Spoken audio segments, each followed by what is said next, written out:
अस्सलाम वालेकुम। आज हम टीईटी एग्ज़ाम के तहत हिस्ट्री इस मज़मून के सवालात और उसके जवाब देखेंगे जो आपको टीईटी एग्ज़ाम में बहुत ज़्यादा कारगर साबित हो सकते हैं। इससे पहले के वीडियो में हमने history, geography, psychology, child development, Urdu और मैथ के बहुत से सवालात देखे हैं जो आपको बहुत ज़्यादा कारगर साबित हो रहे होंगे। उसके साथ साथ हमने पेपर सॉल्यूशन भी देखे हैं। आज हम यहाँ पर हिस्ट्री इस मज़मून के सवालात देखेंगे। तो इसमें सबसे पहला सवाल इस तरह पूछा गया है कि मराठी ज़बान का पहला नावल किसे माना जाता है। क्या कि जो मराठी जो ज़बान है उसका सबसे पहला नावल किसे माना जाता है। तो यहाँ पर सही जवाब दिया गया है, यमुना पेरेटन को माना जाता है। अब यहाँ पर अगला सवाल इस तरह पूछा गया है कि स्वामी दयानंद ने कौन सी किताब लिखी। जो स्वामी दयानंद थे उन्होंने कौन सी किताब लिखी। तो यहाँ पर सही जवाब है सीतारथ प्रकाश लिखी। अब यहाँ पर अगला सवाल इस तरह है कि प्रकाश कृष्ण मिशन की बुनियाद किसने और कब रखी थी। तो यहाँ पर सही जवाब है विद्यानंद ने रखी थी, यानी रामकृष्ण मिशन की बुनियाद विद्यानंद ने रखी थी। और कब रखी थी? 1897 में रखी थी। अब यहाँ पर अगला सवाल इस तरह पूछा गया है कि प्रार्थना समाज की बुनियाद किसने डाली थी। तो यहाँ पर सही जवाब दिया गया है कि आत्माराम तड़कर ने डाली थी। अब यहाँ पर अगला सवाल इस तरह पूछा गया है कि सत्यशोधक समाज की बुनियाद कब रखी गई थी, यानी जो सत्यशोधक जो समाज था उसकी बुनियाद कब रखी गई थी। तो यहाँ पर सही जवाब दिया गया है 1873 ईस्वी में सत्यशोधक समाज की बुनियाद रखी गई थी। अब यहाँ पर अगला सवाल इस तरह पूछा गया है कि श्री नारायण धर्म पालन योगम नामी अंजुमन किसने कायम की थी।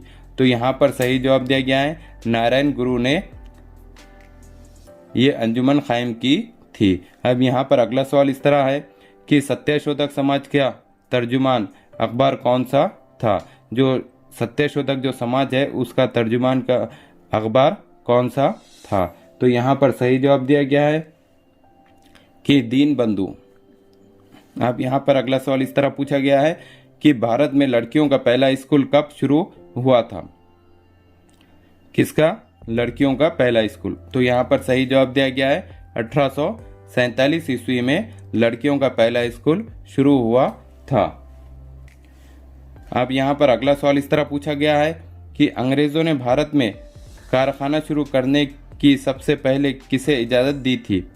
किसने अंग्रेजों ने भारत में कारखाना शुरू करने की सबसे पहले किसे इजाज़त दी थी। तो यहाँ पर सही जवाब दिया गया है जमशेद जी टाटा को। किसको दी थी? जमशेद जी टाटा को दी थी। अब यहाँ पर अगला सवाल इस तरह पूछा गया है कि लखनऊ का बड़ा इमाम बाड़ा किसने बनवाया था। जो लखनऊ में जो सबसे बड़ा इमाम बाड़ा है वो किसने बनाया था। तो यहाँ पर सही जवाब दिया गया है वो नवाब आसिफुल दौला ने बनाया था। यहाँ पर सही जवाब दिया गया है नवाब आसिफुल दौला ने बनाया था। अब यहाँ पर अगला सवाल इस तरह पूछा गया है कि सिकंदर आजम ने हिंदुस्तान पर कब हमला किया था। किसने? सिकंदर आजम ने। तो यहाँ पर सही जवाब दिया गया है 326 कब्ल मसीह में। कब किया था? 326 कब्ल मसीह में सिकंदर आजम ने हिंदुस्तान पर हमला किया था। अब यहाँ पर अगला सवाल पूछा गया है कि कश्मीर का शालीमार बाग किसने बनवाया था। कहाँ का? जो कश्मीर का जो शालीमार बाग है वो किसने बनवाया था। तो सही जवाब है शहंशाह जहांगीर ने बनाया था। किसने बनाया था? शहंशाह जहांगीर ने बनाया था। अब यहाँ पर अगला सवाल इस तरह है कि शहंशाह बाबर के वालिद का क्या नाम था। किसका? बाबर के वालिद का नाम क्या था। तो यहाँ पर सही जवाब दिया गया है उमर शेख मिर्ज़ा था। क्या था? उमर शेख मिर्ज़ा बाबर के वालिद का नाम था। अब यहाँ पर अगला सवाल है शेर शाह सूरी ने कितने सराय और मुसाफिर खाने तामीर करवाए थे। किसने? शेर शाह सूरी ने। तो यहाँ पर सही जवाब दिया गया है 1700 सराय और मुसाफिर खाने शेर शाह सूरी ने तामीर करवाए थे। अब यहाँ पर अगला सवाल पूछा गया है कि पहली लोकसभा के 2 स्पीकर कौन थे, कि यहाँ पर जो पहली लोकसभा जो बनी थी हमारे हिंदुस्तान में उसके 2 स्पीकर कौन थे।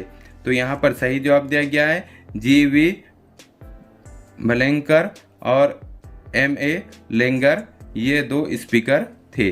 अब यहाँ पर अगला सवाल इस तरह है कि अलाउद्दीन खिलजी को किसने जहर देकर हलाक करवाया था। जो अलाउद्दीन जो खिलजी था वो उसको किसने जहर देकर हलाक करवाया था। तो यहाँ पर सही जवाब दिया गया है मुल्के काफूर ने इसे जहर देकर हलाक करवाया था। किसे? अलाउद्दीन खिलजी को। अब यहाँ पर अगला सवाल इस तरह है कि मोहम्मद बिन कासिम ने सिंध के किस हिंदू राजा को शिकस्त दी थी। किसने? मोहम्मद बिन कासिम ने। तो यहाँ पर सही जवाब दिया गया है राजा दोहर को मोहम्मद बिन कासिम ने शिकस्त दी थी। अब यहाँ पर अगला सवाल है कि दिल्ली का लाल किला किसने तामीर करवाया था, कि जो दिल्ली का जो लाल किला है वो किसने तामीर करवाया था। तो यहाँ पर सही जवाब है शाहजहां ने तामीर करवाया था दिल्ली का लाल किला। अब यहाँ पर अगला सवाल है कि अशोक चक्र में कुल कितनी धारियां है, यानी जो अशोक चक्र है उसमें कुल कितनी धारियां है, यानी कुल कितनी लकीरें है। तो यहाँ पर सही जवाब है 24 लकीरें है। अब यहाँ पर अगला सवाल पूछा गया है कि शाहजहां अकबर के दरबार के अहम हिंदी शायर का नाम क्या था। कौन से? जो शाहजहां अकबर के अहम हिंदी शायर जो थे उनका क्या नाम था। तो यहाँ पर सही जवाब है अब्दुल रहीम खान खाना।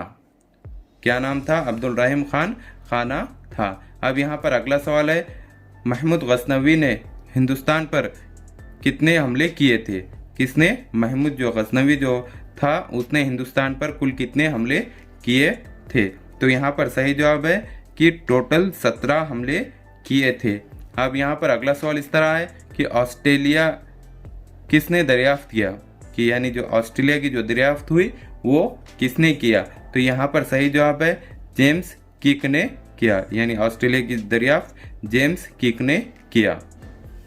अब यहाँ पर अगला सवाल इस तरह पूछा गया है कि नादिर शाह ने हिंदुस्तान पर हमले के बाद कौन सी 2 चीज़ें अपने साथ ले गया था। किसने? नादिर शाह ने। तो यहाँ पर सही जवाब है कोहिनूर और तख्ते ताउस को नादिर शाह ने अपने साथ ले गया था।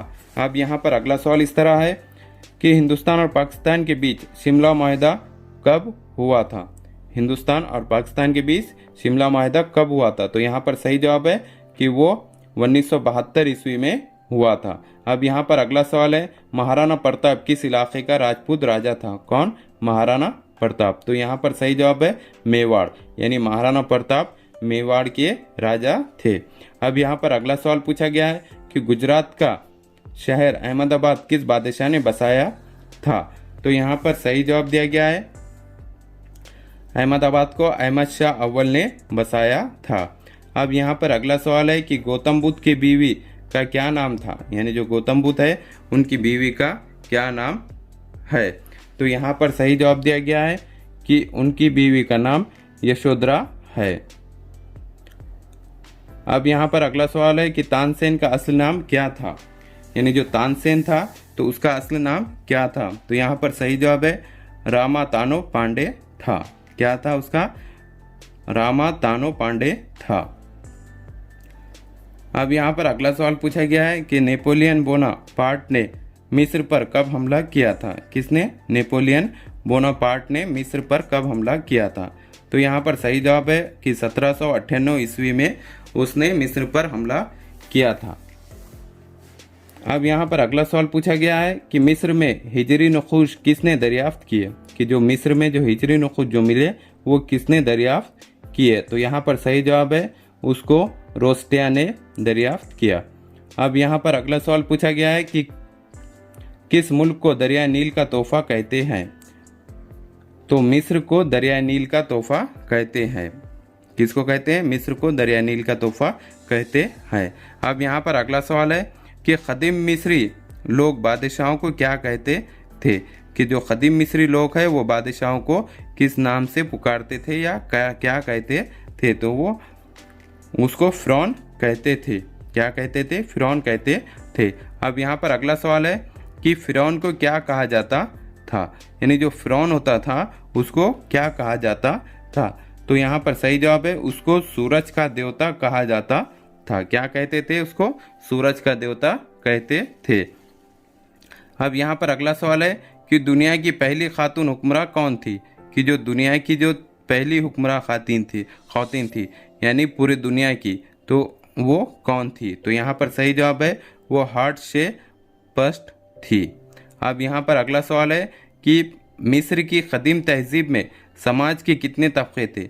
यानी जो मिस्र की जो कदीम तहजीब थी उसमें समाज के कुल कितने तबके थे? तो यहाँ पर सही जवाब है, वो 3 तबके थे, यानी मिस्र की कदीम तहजीब के 3 तबके थे। अब यहाँ पर अगला सवाल है कि गेज़ा नामी एहराम किसने तामीर करवाया था? तो यहाँ पर सही जवाब है, खुफू ने तामीर करवाया था।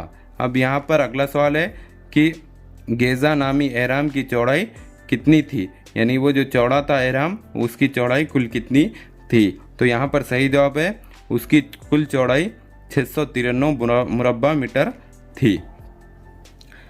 अब यहाँ पर अगला सवाल इस तरह है कि गेज़ा नामी एहराम की तामीर में कितने पत्थर इस्तेमाल हुए थे? यानी जो ये एहराम बना था उसकी तामीर में कुल कितने पत्थर का इस्तेमाल किया गया था? तो उसके लिए 23 लाख पत्थर का इस्तेमाल किया गया था। उस एहराम बनाने की तामीर में 23 लाख पत्थर का इस्तेमाल किया गया था। तो अब यहाँ पर अगला सवाल है कि पत्थर से तराशे गया शेर जिसका चेहरा इंसान जैसा है, इसे क्या कहते हैं? किससे तराशे हुआ? पत्थर से तराशे हुआ शेर जिसका चेहरा किसके जैसा है? इंसान के जैसा है, उसे क्या कहते हैं? तो यहाँ पर सही जवाब है, उसे अबुल लहुल कहते हैं। अब यहाँ पर अगला सवाल पूछा गया है कि मिस्र के लोग किस घास से तैयार की गई घास की पट्टी पर लिखते थे? कौन से लोग? मिस्र के लोग घास की कौन सी पट्टी पर लिखते थे? तो यहाँ पर सही जवाब है, पेयर्स की पट्टी पर लिखते थे जो घास की होती थी। अब यहाँ पर अगला सवाल है कि कदीम मिस्री लोग लाशों को खास दवा लगाकर महफूज करते थे, इसे क्या कहते हैं? तो इसे मम्मी कहते हैं, जो खास दवा लगाकर उसको लाश को महफूज रखते थे। कौन से लोग? मिस्री लोग। अब यहाँ पर अगला सवाल है कि सिकंदर ने मिस्र पर कब हमला किया था? किसने? सिकंदर ने मिस्र पर कब हमला किया था? तो यहाँ पर सही जवाब है, 332 क़ब्ल मसीह में सिकंदर ने मिस्र पर हमला किया था। अब यहाँ पर अगला सवाल है कि कदीम मिस्री जंतरी किसकी गर्दिश को मद्देनज़र रखकर बनाई गई है? कौन सी? कदीम मिस्री जो जंतरी है उसको किसकी गर्दिश को मद्देनज़र रखकर बनाई गई है? तो वो किसकी गर्दिश को? चांद की गर्दिश को मद्देनज़र रखकर कदीम मिस्री जंतरी बनाई गई है। अब यहाँ पर अगला सवाल इस तरह है कि हड़प्पा की खुदाई के दौरान किसे मोहरें मिली थी? किसकी खुदाई के दौरान? जो हड़प्पा की जो खुदाई हुई थी उसके दौरान किसे मोहरें मिली थी? तो यहाँ पर सही जवाब है, दियाराम सानी को वो मोहरें मिली थी जो हड़प्पा की खुदाई के दौरान मिली थी। इस तरह के हमारे एजुकेशनल वीडियो देखने के लिए हमारे चैनल को सब्सक्राइब करें, बेल आइकन दबाएं, लाइक करें, शेयर करें और आगे के वीडियो बनाने के लिए हमें कमेंट्स करें। Thank you.